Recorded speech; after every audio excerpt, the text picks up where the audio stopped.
বিএনপির বিভাগীয় গণসমাবেশে যোগ দিতে আগে ভাগেই বরিশালে এসে অবস্থান নিয়েছেন দক্ষিণাঞ্চলের বিভিন্ন জেলা, উপজেলা, এমনকি প্রত্যন্ত এলাকার বিএনপি নেতাকর্মীরা।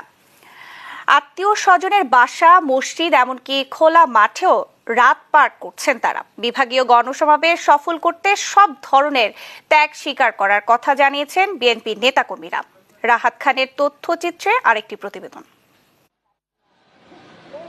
বাস লঞ্চ বন্ধ থাকায় বিভাগীয় সমাবেশে অংশ নিতে কয়েকদিন আগেই বরিশালে এসে অবস্থান নিয়েছেন বিভিন্ন জেলা, উপজেলা, এমনকি ইউনিয়ন পর্যায়ের বিএনপি ও সহযোগী সংগঠনের নেতাকর্মীরা। আমরা বলার সদর থেকে আসছি, 10,000 লোক নিয়ে আসছি। লঞ্চঘাট বন্ধ, যানবাহন বন্ধের কারণে আমরা 2-3 দিন আগে এসেছি। আত্মীয় স্বজনের বাসা, লঞ্চ, মসজিদ, এমনকি সমাবেশের মাঠে রাত্রি যাপনের কথা জানিয়েছেন তারা। খাবার দাবারেও নিদারুণ কষ্ট হচ্ছে বলে তারা জানিয়েছেন। থাকা খাওয়া নিয়ে তো একটা চিন্তা আমাদের আছে, তারপরও আমরা এখন এমনই এক পরিস্থিতি আছি, আমাদের চিন্তা চেতনা আমরা এই মাঠেই আমাদের রাত্রি যাপন করবো। আমরা আশাটাকে কনফার্ম করার জন্য আমরা 2-1 দিন আগে আসছি এখানে।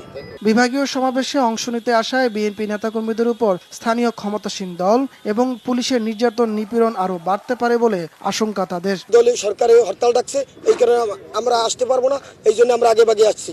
আমাদের অনেক নেতাকর্মী হ্যারাসমেন্ট হইতে পারে, মারধর খাইতে পারে, মানে মিথ্যা মামলায় পড়তে পারে।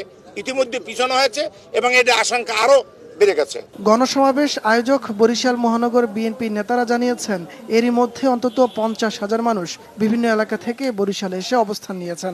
সব বাধা উপেক্ষা করে 5 নভেম্বর গণসমাবেশ জনসমুদ্রে পরিণত হবে বলে আশা তাদের। মাঠে আছে, বিভিন্ন হোটেলে আছে, বিভিন্ন বাসাবাড়িতে উঠেছে।